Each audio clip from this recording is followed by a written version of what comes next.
Guys YouTube class में जो भी क्लास 9वीं के स्टूडेंट है उन सभी का हिंदी का पेपर है मिड टर्म का 16 अक्टूबर 2025 को। तो जो भी 16 अक्टूबर को पेपर देने वाला है हर एक स्टूडेंट्स के लिए वीडियो मोस्ट इंपॉर्टेंट है। ये आपका जो पेपर है इसी तरीके का बन के आएगा, सेम पेपर पैटर्न रहेगा और बहुत से क्वेश्चन रिपीट होकर आ सकते हैं। तो वीडियो एंड तक वॉच कर लेना। वीडियो शुरू करें उससे पहले चैनल को सब्सक्राइब कर दो, बेल प्रेस कर दो ऑल पर, ताकि आपको एसिड मिलती रहे। वीडियो को लाइक करना ताकि आप मोटिवेशन मिले, अपने फ्रेंड्स के पास शेयर करना ताकि आपके फ्रेंड्स भी वीडियो देख ले, ठीक है, उन्हें भी समझ आए। करते वीडियो स्टार्ट। ये आपका हिंदी का 9वीं क्लास का पेपर। ये आपका पेपर होगा 3 घंटे का और 80 नंबर का। और उसमें जो निर्देश दिए हुए ये आपके इस बार चेंज है, तो सामान्य निर्देश पढ़ना जरूरी है कि आपका जो पेपर होगा उसमें टोटल 15 प्रश्न होंगे और सारे प्रश्न आपको करने हैं। जो आपका प्रश्न पत्र होगा उसमें 4 खंड होंगे, कै, ख, गै और घै। खंड कै होगा, इसमें आपके कुल 2 ही प्रश्न होंगे और उन 2 प्रश्नों में आपके 10 उप प्रश्न होंगे, ठीक है। उप प्रश्न होते हैं आपके पॉइंट्स, पार्ट्स। उसके बाद है खंड है, इसमें आपके 4 प्रश्न होंगे और उन 4 प्रश्नों के आपके 20 उप प्रश्न होंगे, यानी 20 पॉइंट्स होंगे, जिसमें से आपको 16 ही करने हैं। उसके बाद खंड गै में कुल 5 ही प्रश्न होंगे और जिसमें से आपको प्रश्नों की जो संख्या होगी 21, यानी 5 प्रश्नों में 21 पॉइंट्स होंगे, ठीक है। खंड घै होगा, इसमें कुल आपके 4 प्रश्न होंगे और सभी प्रश्नों के साथ उसके विकल्प भी दिए होंगे, क्या करना है क्या नहीं, ठीक है। प्रश्नों के उत्तर दिए गए निर्देशों का पालन करते हुए लिखना है। जो भी प्रश्न के उत्तर लिखा आप निर्देशों का पालन करना है। खंड के अपठित बोधनम, ये आपका पहला होगा 7 मास का। इसमें बोला गया निम्नलिखित गद्यांश को पढ़कर पूछे गए प्रश्नों के उत्तर लिखे, यानी आपको प्रश्नों के उत्तर देंगे। जैसे कि की आज़ादी के 69 वर्ष हो चुके हैं और आज जरूरत है अपने भीतर के तर्क प्रिय भारतीयों को जगाने की, पहले नागरिक और फिर उपभोक्ता बनने की। हमारा लोकतंत्र इसलिए बचा है कि हमारा सवाल उठाते रहे हैं, कि हमारा इसलिए बचा हमारा लोकतंत्र इसलिए ताकि हम उस पर सवाल उठाते रहे। जब जब सवाल उठेगा, जब सब बचा रहेगा, पता चलता रहेगा। लेकिन वह बेहतर इसलिए नहीं बन पाया क्योंकि एक नागरिक के रूप में हम अपनी जिम्मेदारी से भागते रहे हैं। किसी भी लोकतांत्रिक प्रणाली की सफलता जनता की जरूरत पर ही निर्भर करती है। एक बहुत बड़े संविधान विशेषज्ञ के अनुसार किसी मंत्री का सबसे प्राथमिक और सबसे पहला जो गुण होना चाहिए वह यह है कि वह ईमानदार हो और उसे भ्रष्ट नहीं बनाया जा सके, कि वो बहुत ज़्यादा ईमानदार हो देश के प्रति, ठीक है। इतना ही जरूरी नहीं बल्कि लोग देखें और समझे भी कि यह आदमी ईमानदार है, उन्हें उसकी ईमानदारी में विश्वास भी होना चाहिए। इसलिए कुल मिलाकर हमारे लोकतंत्र की समस्या मूल नैतिक समस्या है। संविधान, शासन प्रणाली, दल, निर्वाचन, ये सब लोकतंत्र के अनिवार्य अंग है। पर जब तक लोगों में नैतिकता की भावना ना रहे, लोगों का आचार विचार ठीक न रहेगा, तब तक अच्छे से अच्छे संविधान और उत्तम राजनीतिक प्रणाली के बावजूद लोकतंत्र ठीक से काम नहीं कर सकता। स्पष्ट है कि लोकतंत्र की भावना को जगाने व संवर्धित करने के लिए आधार प्रस्तुत करने की जिम्मेदारी राजनीतिक नहीं बल्कि सामाजिक है। आज़ादी और लोकतंत्र के साथ जुड़े सपनों को साकार करना है तो सबसे पहले जनता को स्वयं जागृत होना होगा। जब तक स्वयं जनता का नेतृत्व पैदा नहीं होता तब तक कोई भी लोकतंत्र सफलतापूर्वक नहीं चल सकता। शायद दुनिया में यह भी देश का उदाहरण है, ऐसा नहीं मिलेगा, देश में ऐसा उदाहरण नहीं मिलेगा जिसका उत्थान केवल राज्य की शक्ति द्वारा हुआ हो। कोई भी राज्य बिना लोगों की शक्ति के आगे नहीं बढ़ सकता। यानी कि इसमें आज़ादी के ऊपर बताया हुआ है, ठीक है, किस में क्या होना चाहिए, आज़ादी में कैसे ईमानदार होना चाहिए, सही चीज़ें। वैसे कुछ इस प्रकार से प्रश्न होंगे। Question answer. पहला, लगभग 69 वर्षों की आज़ादी के बाद नागरिकों से लेखक की अपेक्षा क्या है। तो इसमें हमने पढ़ा था कि अपने भीतर के तर्क प्रिय भारतीयों को जगाने की और पहले नागरिक और फिर उपभोक्ता बनने की, दोनों ही करेक्ट आंसर, इसलिए होगा इसका करेक्ट आंसर गा। उसके बाद दूसरा, किसी भी लोकतंत्र की सफलता किस पर निर्भर करती है। तो इसका करेक्ट आंसर नैतिकता की भावना पर, अभी हमने पढ़ा था, ठीक है, क्या हुआ करेक्ट आंसर। उसके बाद तीसरा, हमारे लोकतांत्रिक देश में किस चीज़ का अभाव है। तो इसका जो करेक्ट आंसर है किस चीज़ का अभाव है, तो इसका जो करेक्ट आंसर होगा तीसरे का, तो वह है आपका जागरूकता का, ठीक है। उसके बाद अगला चौथा, ये इस तरीके से होगा 2 नंबर का, किसी मंत्री की विशेषता क्या होनी चाहिए, यानी किसी भी मंत्री की विशेषता क्या होनी चाहिए। तो जैसे कि आप देख सकते हैं इसमें हमने पढ़ा था कि किसी भी मंत्री की जो अपेक्षा कैसी होनी चाहिए। तो इसका जो आंसर होगा वो ये होगा, दोस्तों वह ईमानदार हो, उसे भ्रष्ट नहीं बनाया जा सकता, ठीक है। उसके बाद अगला देख सकते हो दूसरे में, लोकतंत्र की भावनाओं को जगाना बढ़ाना किस प्रकार का दायित्व है। तो ये आपका सामाजिक दायित्व है, ये पैसेज में था, ठीक है। उसके बाद इस तरीके से हो जाएंगे आपके 7 नंबर के बाद दूसरा, इसमें काव्यांश दिया हुआ है, ये भी 7 नंबर का है। जैसे काव्यांश, यह है मजूर, ठीक है, यह मजूर जो जेठ मास के इस निधुन अनल में कर्ममग्न है, अविकल दगद हुआ पल पल में यह मजूर जिसकी अंग पर लिपटी एक लगोटी, यह मजूर जर्जर कुटिया में जिसकी वसुधा छोटी। किस टप में तलील यहाँ है भूख प्यास की जीत, किस कठोर साधन में इसके युग के युग है बीते। कितने महामादीप आए हुए विलीन स्थिति में, नहीं दृष्टि तक डाली इसने निर्विकार यह नीज में। यह अविकंप न जाने कितने घुट पिए है विश्व के, आज इसे देख जब मैंने बात नहीं की इससे, अब ऐसा लगता है इसके तब से विश्व विकल्प है, नया इंद्रपद इसके हित की निश्चित है। ठीक है, इस तरीके से में बोला गया है। देखते हैं कवि की दशा कैसी है, तो इसमें आपको बोला है कवि की दशा कैसी है। ठीक है, तो इसका जो करेक्ट आंसर होगा वो पेट भरने लायक भी नहीं कमा पाता। ठीक है, तो जो इसका अर्थ समझोगे जब पढ़ोगे तो आपको इसका अर्थ ये निकलेगा। ठीक है, उसके बाद अब दूसरा देखते हैं इसका, उसने जीवन को कैसे जिया है, उसने अपने जीवन को कैसे जिया है। तो इसका जो करेक्ट आंसर होगा विष का घुट पीकर, भी हमने पढ़ा था इसमें। ठीक है, कैसे है, विष का घुट पीकर। ठीक है, ये रहा, जैसे घुट पिए है विष के, घुट पीकर विष का। उसके बाद देखते तो तीसरा, मजदूर की दशा देखकर कवि की क्या लगता है, नहीं मजदूर की दशा देखकर कवि को क्या लगता है। तो इसका जो करेक्ट आंसर हो जाएगा वह हो जाएगा उसकी दशा में सुधार होना। ठीक है, यही लगता है। उसके बाद चौथा, जेठ का महीना कवि को बाधित क्यों नहीं कर रहा है, 2 नंबर का है, तो बाधित क्यों नहीं कर रहा। तो इसका जो करेक्ट आंसर हो जाएगा होगा आपका करेक्ट आंसर फोर्थ का, जेठ का महीना कवि। ठीक है, इसका जो करेक्ट आंसर हो जाएगा फोर्थ का, जेठ का महीना कवि को बाधित क्यों नहीं है, क्योंकि वह अपने काम में मगन है। दशा दिनहीन है, क्योंकि काम करना उसके आदत नहीं है, विष का घुट पिया है। तो इसका जो करेक्ट आंसर होगा, तो इसमें जो करेक्ट आंसर होगा वह होगा आपका तीसरा, क्योंकि वह अपने काम में तलीन है। ठीक है, तलीन था, ये होगा करेक्ट आंसर। ऐसे कैसे हो जाएंगे, बात खंड का ये होगी व्यवहारिक व्याकरण। उसके बाद खंड का व्यवहारिक व्याकरण आएगी, इसमें तीसरा निर्देश अनुसार उत्तर लिखने, ये 4 नंबर का होगा। इसमें आपको उपसर्ग पढ़ते दिए होंगे तीसरे में, जैसे उपसर्ग, इसमें उपसर्ग पहचानने और कोई 2 उपसर्ग आपको करने हैं 2 नंबर का। ठीक है, जैसे संभावना, संभावना में क्या है, कौन सा उपसर्ग, उपसर्ग होता है जो पहले लगता है, तो इसमें आपका होगा सम प्लस में भावना। ठीक है, अज्ञात, इसमें आ अलग होगा प्लस में ज्ञात अलग होगा। ठीक है, उसके बाद आशंका, तो आशंका में आ अलग होगा और उसके बाद शंका हो जाएगा। ठीक है, प्लस में, इस तरीके से होगा। उसके बाद निम्न मूल शब्दों में प्रत्यय जोड़कर बनने वाले शब्ददानी, यानी शब्द प्लस ओ, तो ये आखिरी होता है प्रत्यय, तो इसमें क्या होगा शब्दो। ठीक है, शब्दो। उसके बाद है ग्राम प्लस में ईन, तो इसका होगा आपका ग्रामीण। उसके बाद है साप प्लस में ओला, तो ये आपका होगा सपोला। ठीक है, ओला, बस इस तरीके से हो जाएगा। यानी वो बस में पढ़ते होते हैं जो आखिरी में लगते हैं, जुड़ते हैं, और उपसर्ग होते हैं जो पहले होते हैं। उसके बाद चौथा, इसमें भी आपको 5 दिया, इसमें कोई 4 ही आपको विग्रह करना है। ठीक है, इसमें समास का नाम लिखना होगा, समास विग्रह समास करना है। ठीक है, जैसे कि यथा नियम, ये कौन सा विग्रह है, इसका विग्रह करना है। ठीक है, यथा नियम, तो ये आपका अव्ययी भाव समास है। ठीक है, तो इसका विग्रह कैसे होगा भी देखते हैं। तो देख सकते हो यथा नियम होता है नियम के अनुसार। ठीक है, ये अव्ययी भाव समास है। जैसे कि दूसरा था सराहत, सराहत क्या है, सर से आहार, सर के द्वार आहत, तो ये आपका तृतीय तरुण समास है। इसके बाद नेक, नेक के नाम जिसका, तो ये क्या होगा नेक नाम। तो इस तरीके से आपको इसका समास बताना है। जैसे कुमारी श्रमणा, तो कुमारी श्रमणा ये कर्मधारय समास है। 4 गुणी, 4 गुणी होता है चौगुनी, 4 गुणों का समाहार, तो इस तरीके से होता है द्विगु समास, यानी इस तरीके से आपको समास बनाने हैं। तो इस तरीके से आएगा समास बनाना। उसके बाद 5वां, इसमें आपको 4 प्रश्नों के उत्तर देने हैं, इसमें 5 दिया हुआ, 1 छोड़ सकते हैं। इसमें आपको वाक्य के आधार पर, वाक्य आधार अर्थ के आधार पर वाक्य भेद करने। ठीक है, जैसे शाम हॉकी खेल रहा है, तो ये बताना कौन सा वाक्य है, तो ये आपका विधानवाचक वाक्य है। कौन सा, विधानवाचक वाक्य है।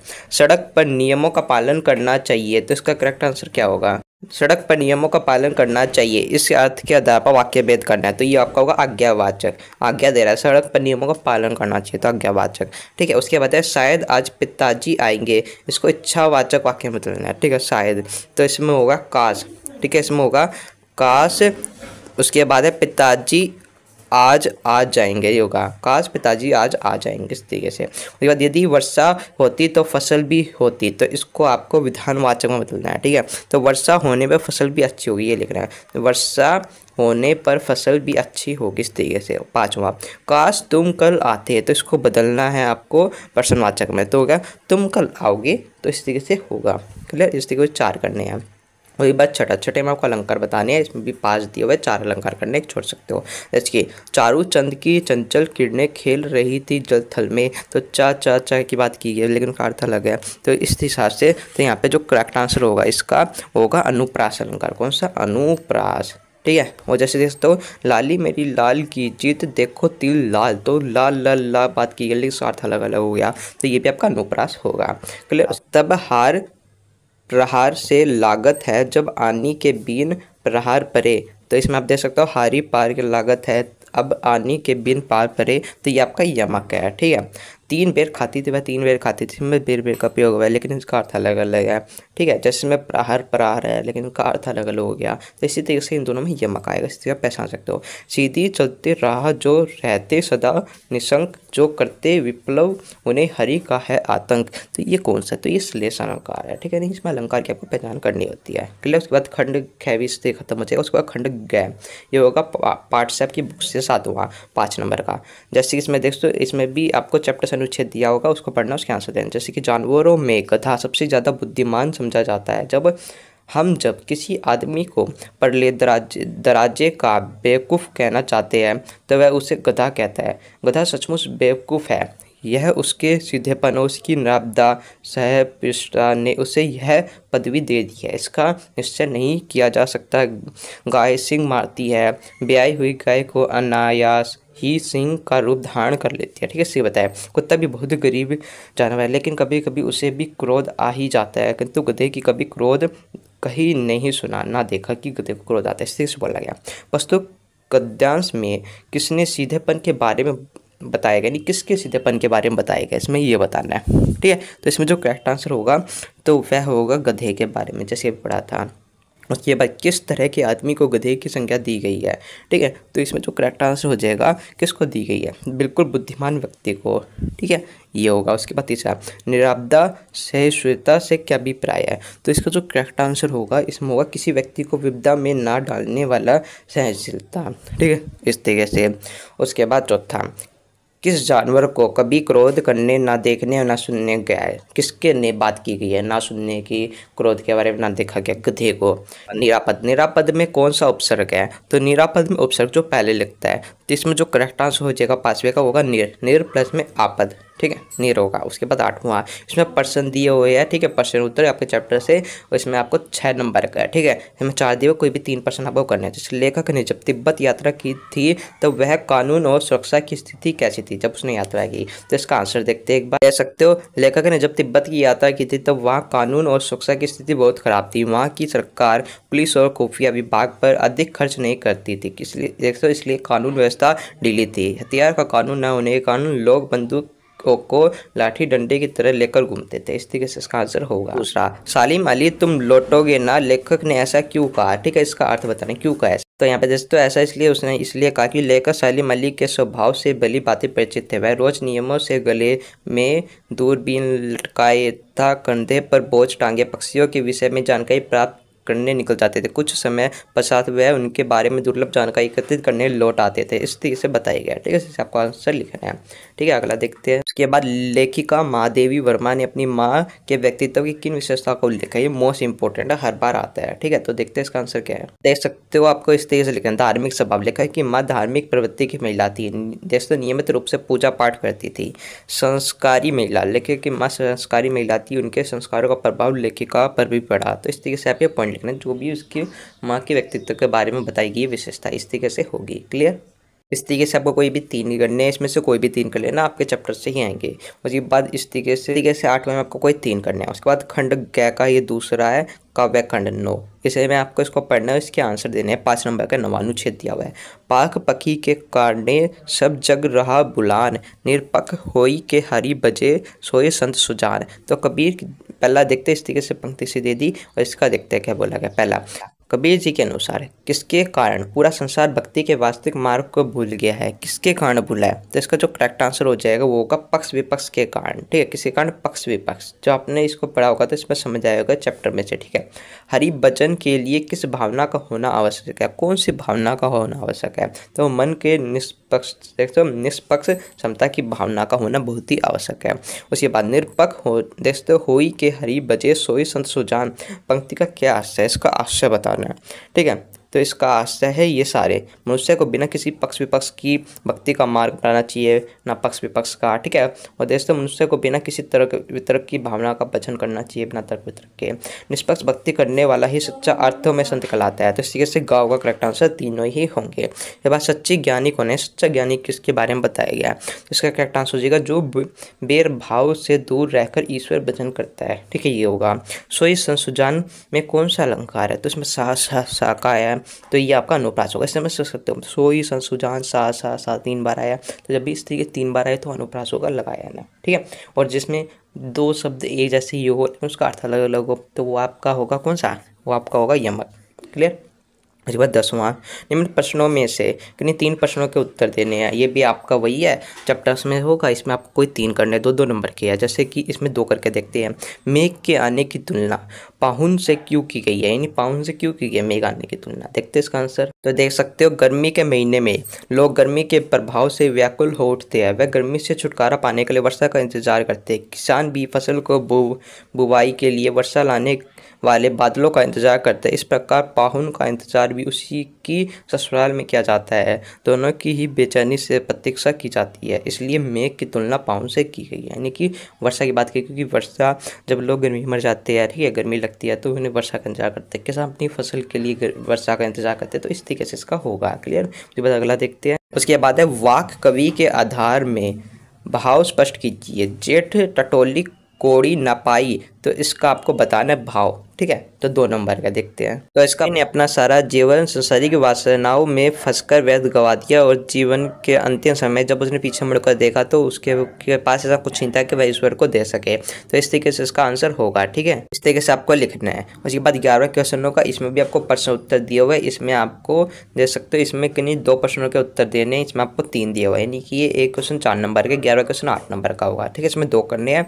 तो इसमें देख सकते हो आपके चैप्टर से, इस जल प्रलय के पाठ के आधार पर अत्यधिक चिंता की स्थिति में व्यक्तियों को नींद नहीं समिति आने लगती है, इसके बारे में बताने। इस तरीके से आपके चैप्टर में से आएंगे। ठीक है, ये भी इंपॉर्टेंट है। लड़कियों का उच्च शिक्षित होना आज के युग में भी अभिश्राप क्यों समझा जाता है, इसे ये इंपॉर्टेंट है। ठीक है, उसके बाद खंड 11 होगा। इसमें रचनात्मक लेख लिखना होगा। ठीक है, यानी कि इसमें आपकी जो आपकी ग्रामर होती है उसमें से आता है। ठीक है, इसकी 12वां, इसमें आपको किसी एक विषय पर लगभग अनुच्छेद लिखना होगा 12वें में 120 शब्दों में। इसमें कोई भी टॉपिक आप ले लो, उसमें अनुच्छेद लिखना होगा। इसमें ये सारे पॉइंट आना चाहिए, कब है, क्यों है, आवश्यक है, ये सारी चीज 6 नंबर का। उसके बाद अगला दोस्तों 13वां, इसमें आपको क्या करना होगा? इसमें आपको देख सकते हो, इसमें एक धन्यवाद पत्र लिखना होगा, पत्र लिखना आएगा। इन सभी के फॉर्मेट हम बाद में प्रोवाइड करवा देंगे। 5 नंबर का 13वां होगा। उसके बाद 14 होगा। इसमें आपको क्या करना होगा? इसमें आपको ईमेल लिखना है। ठीक है, 5 नंबर का ईमेल का जो फॉर्मेट है उसकी वीडियो हम अपलोड कर देंगे, थोड़ी देर में देख लेना। ठीक है, 14 क्वेश्चन 5 नंबर का होगा। ठीक है, उसके बाद 15 क्वेश्चन होगा, ये पूरे पेपर का आखिरी होगा और ये 4 नंबर का होगा। इसमें आपको क्या करना होगा? इसमें आपको संवाद लिखना होगा, यानी आपस में बात नहीं करते कि एक संवाद, जैसे कि 2 व्यक्ति आपस में बैठ गए, वो आपस में बात करते हैं, वही सिर्फ बातचीत होती है। संवाद वो सारी चीज़ इसमें आपको लिखनी होती है। 4 नंबर का है, करीब करीब आपको 10 संवाद लिख देने, 5 इसके 5 उसके। ठीक है, इस तरीके से होगा। क्लियर। तो ये आपका इस तरीके से पेपर था, मैंने आपको समझा दिया। अपने फ्रेंड्स के पास वीडियो जरूर शेयर करना। मैं मिलते हैं नेक्स्ट वीडियो में, तब तक जय हिंद, जय भारत।